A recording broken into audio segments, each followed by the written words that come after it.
Hello guys, welcome back to my channel Dazzling Designs. இன்னைக்கு வீடியோல இந்த பியூட்டிஃபுல்லான பீட்ஸ் பானி ஒர்க் ஸ்லீவ் டிசைன் தான் எப்படி பண்றதுன்னு பார்க்க போறோம். வீடியோவை ஸ்கிப் பண்ணாம லாஸ்ட் வரைக்கும் பாருங்க and நம்ம சேனலை மறக்காம சப்ஸ்கிரைப் பண்ணிக்கோங்க. இப்போ வாங்க வீடியோக்குள்ளார போலாம்.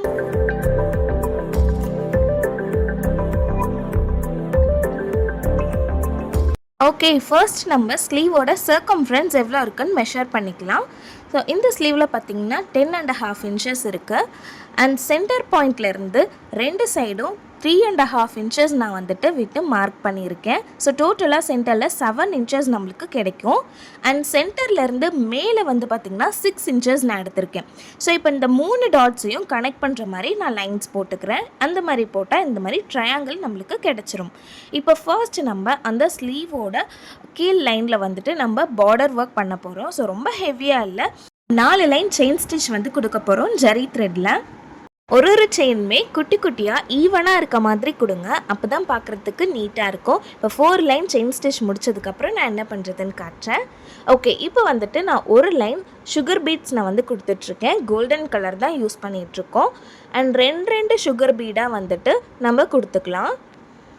இதோட வந்துட்டு நம்ம பார்டர் ஒர்க் ஃபினிஷ் ஆகிடுச்சு. ஸோ நெக்ஸ்ட் வந்துட்டு இந்த 2 லைன் வி ஷேப் போட்டிருக்கோம்ல, அதில் வந்துட்டு சுகர் பீட் கொடுக்க போகிறோம். நம்ம சேனலை இன்னும் நீங்கள் சப்ஸ்கிரைப் பண்ணலையா? ஸோ மறக்காமல் குயிக்காக சப்ஸ்கிரைப் பண்ணிக்கோங்க. ஓகே, இப்போ இந்த லைன் ஃபினிஷ் பண்ணிட்டு நெக்ஸ்ட் என்ன பண்ணுறதுன்னு பார்க்கலாம். நம்மளோட ஒர்க் ஃபுல்லாகவே இந்த ட்ரையாங்கிள்குள்ளே தான் இருக்க போகுது. ஸோ நான் ரேண்டமாக வந்துட்டு டாட்ஸ் வச்சுருக்கேன். இதில் வந்துட்டு நம்ம ஃபிட்டிங் ஸ்டோன் தான் பேஸ்ட் பண்ண போகிறோம். So small size triangle shape fitting stone தான் பேஸ்ட் பண்ண போகிறோம். ஒயிட் கலர் தான் நான் வந்து எடுத்திருக்கேன். ஸோ இப்போ நம்ம டாட் பண்ணி வச்சுருக்க எல்லா இடத்துலையுமே க்ளூ அப்ளை பண்ணிவிட்டு நம்ம ஸ்டோனை வந்துட்டு ஃபிட் பண்ணிடலாம். நான் யூஸ் பண்ணிகிட்ருக்க க்ளூ வந்துட்டு B7000 தான். ஸ்டோன்ஸ் எல்லாம் பேஸ்ட் பண்ணுறதுக்கு இந்த க்ளூ பென் ரொம்பவே யூஸ்ஃபுல்லாக இருக்குது. ஸோ இந்த பெனில் கொஞ்சமாக இந்த மாதிரி க்ளூ எடுத்துட்டு லைட்டாக ப்ரெஸ் பண்ணி விட்டுக்கோங்க. ஸோ இப்போ நீங்கள் ஒட்ட போகிற ஸ்டோன் மேலே இதை வச்சு எடுத்து அப்படியே அந்த க்ளூ மேலே வச்சா ஈஸியாக வந்து ஒட்டிக்கும். நம்ம கையிலலாம் ரொம்ப க்ளூ ஒட்டி மெஸ்ஸி ஆகாமல் இருக்கும். ஸோ இந்த ஸ்டோன் பேஸ்ட் பண்ணதுக்கப்புறம் அகைன் நான் ரேண்டமாக டாட்ஸ் வச்சுருக்கேன். இதுலேயுமே க்ளூ அப்ளை பண்ணிவிட்டு ஸ்டோன்ஸ் தான் பேஸ்ட் பண்ண போகிறேன். என்ன ஸ்டோன் அப்படின்னா சேம் ஃபிட்டிங் ஸ்டோன் தான், small size round shape. B7000 clue use பண்ணும்போது இந்த மாதிரி ஸ்பைடர் வெப் மாதிரி வந்துகிட்டே இருக்கும் கண்டினியூவாக. ஸோ இந்த மாதிரி வருது, நம்ம ப்ளவுஸ் டிசைனே ஸ்பாயில் ஆகிடுறதுனால அப்படின்னு சொல்லிட்டு பயப்படவே தேவையில்லை. இதை ஈஸியாக நம்ம வந்துட்டு ரிமூவ் பண்ணிடலாம்.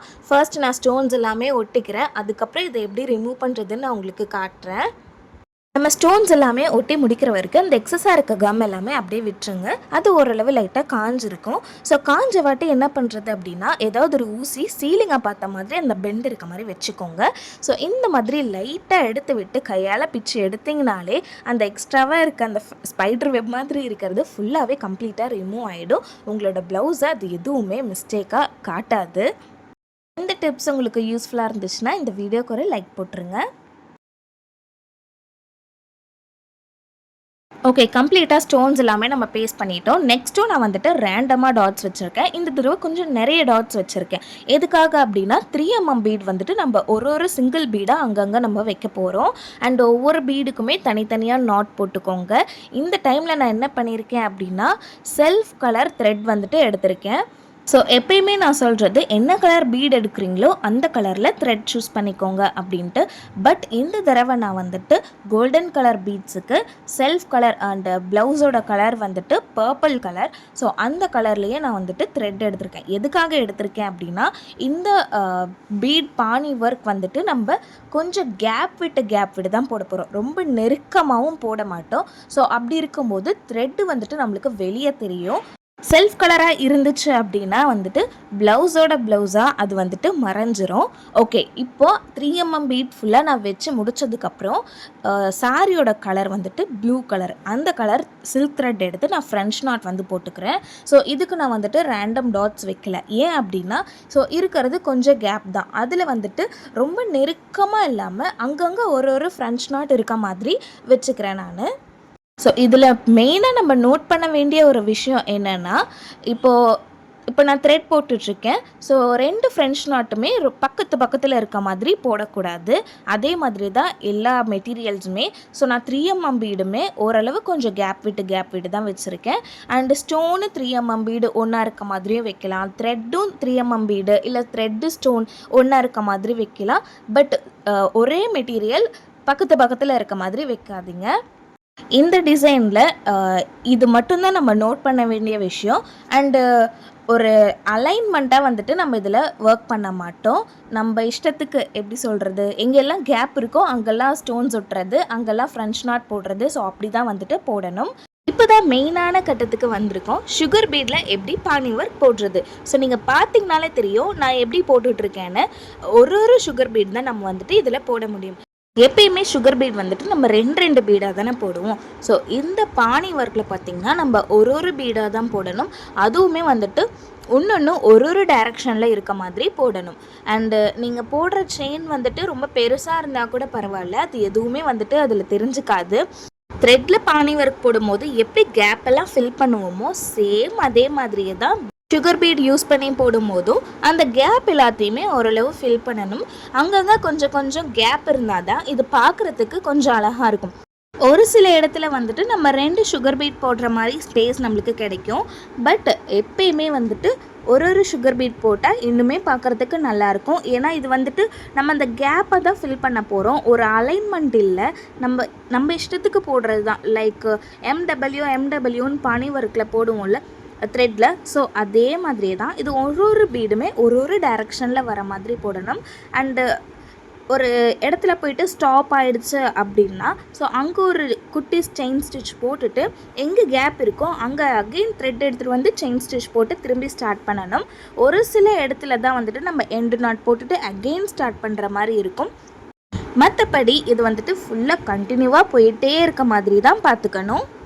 ஸோ இந்த வீடியோ பார்த்திங்கனாலே உங்களுக்கு கிளியராக புரியும் நான் எந்த இடத்துல எப்படி போடுறேன், எப்படி அந்த ஸ்பேஸை வந்து கவர் பண்ணுறேன். ஒரு இடத்துல போய் ஸ்டாப் ஆகிடுச்சுன்னா எப்படி நான் வந்துட்டு எண்டு நாட் போடாமல் ரிட்டன் எடுத்துகிட்டு வரேன் அப்படின்னு சொல்லிட்டு நீங்கள் பார்த்திங்கனாலே உங்களால் அண்டர்ஸ்டாண்ட் பண்ணிக்க முடியும். ஸோ கிளியராக வாட்ச் பண்ணுங்கள்.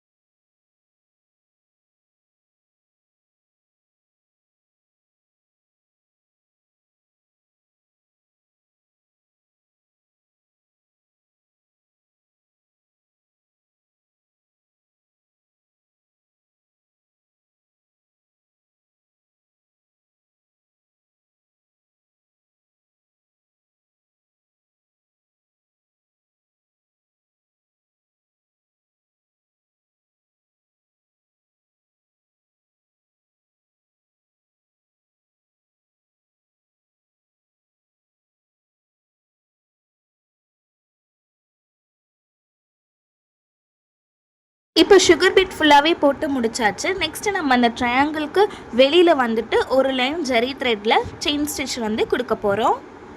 இந்த சுகர் பீட் பானி ஒர்க் நீங்கள் எடுத்தோடனே ப்ளவுஸில் ட்ரை பண்ணாமல் ஒரு ப்ராக்டிஸ் கிளாத்தில் ஒரு பாக்ஸ் ஷேப்பில் ட்ரா பண்ணிவிட்டு அதுக்குள்ளே நீங்கள் வந்துட்டு ப்ராக்டிஸ் பண்ணிக்கிட்டே இருங்க. எந்தளவு ப்ராக்டிஸ் பண்ணுறீங்களோ அந்தளவு நீட்டாக வரும். இதில் முக்கியமான ஒரு விஷயம் வந்து ஸ்டார்டிங்கில் எந்தளவு கேப் விட்டு போடுறீங்களோ சேம் அதே லென்த்து தான் வந்துட்டு ஃபுல்லாகவே கவர் ஆகணும். ஒரு இடத்துல கொசன்னு ஒரு இடத்துல நிறைய கேப் விட்டு அந்த மாதிரி போட்டால் நல்லாவே இருக்காது. ஸோ அது மட்டும் நல்லா பார்த்துக்கோங்க. நெக்ஸ்ட்டு வந்துட்டு புட்டாஸ். ஸோ புட்டாஸ் நான் சிம்பிளாக சுகர் பீட் ஒன்று, 3mm பீட் ஒன்று, அப்புறம் சுகர் பீட் ஒன்று தான் எடுத்திருக்கேன். அண்ட் இந்த புட்டாவில் வந்துட்டு நான் ஒரு குட்டி டிப் சொல்லித்தரேன். எப்பயுமே புட்டா நம்ம வந்துட்டு போட்டுட்டு எண்டு நாட் போட்டு அந்த த்ரெட்டை அப்படியே எடுத்துகிட்டு போயிட்டு அடுத்த புட்டா நம்ம போட ஸ்டார்ட் பண்ணிடுவோம். ஸோ இதில் வந்துட்டு அடியில் இருக்க த்ரெட்டு வந்துட்டு கட் ஆகிடுச்சு அப்படின்னா இப்போ நம்ம போட்டுட்ருக்க புட்டா வந்துட்டு ஈஸியாக ரிமூவ் ஆகிடும். ஸோ அந்த ப்ராப்ளம் வந்துட்டு உங்களுக்கு ஃபேஸ் ஆகாமல் இருக்கிறதுக்கு ஸ்டார்ட் பண்ணும் போதே ஒரு டைம் நாட் போட்டுட்டு ஸ்டார்ட் பண்ணுங்கள். ஸ்டார்ட் பண்ணும் போதும் நாட் போட்டு ஸ்டார்ட் பண்ணணும் அண்ட் எண்ட் பண்ணும் போதும் நாட் போட்டு எண்ட் பண்ணணும். ஒரு புட்டாவுமே இந்த மாதிரி பண்ணிங்கன்னா அடியில் இருக்க த்ரெட்டு கட் ஆனாலுமே நம்ம போட்டிருக்க ஒர்க்குக்கு எந்த ஒரு டிஸ்டர்புமே இருக்காது. இந்த மாதிரி உங்களோட ப்ளவுஸில் நீங்கள் ட்ரை பண்ணி பாருங்கள். ஓகே, நம்ம ஒர்க் கம்ப்ளீட் பண்ணியாச்சு and this is the final look of the sleeve. பாருங்கள் எவ்வளோ ப்ரிட்டியாக இருக்குது. நீங்களும் நான் சொன்ன டிப்ஸ்லாம் வச்சு நீங்கள் ட்ரை பண்ணி பாருங்கள். இந்த வீடியோ உங்களுக்கு யூஸ்ஃபுல்லாக இருந்துச்சா அப்படின்னு சொல்லி கீழே கமெண்ட் பண்ணுங்கள். மறக்காமல் நம்ம சேனலை சப்ஸ்கிரைப் பண்ணிக்கோங்க. உங்கள் எல்லாரையும் நெக்ஸ்ட் வீடியோவில் மீட் பண்ணுறேன். Until then bye. Thanks for வாட்சிங்.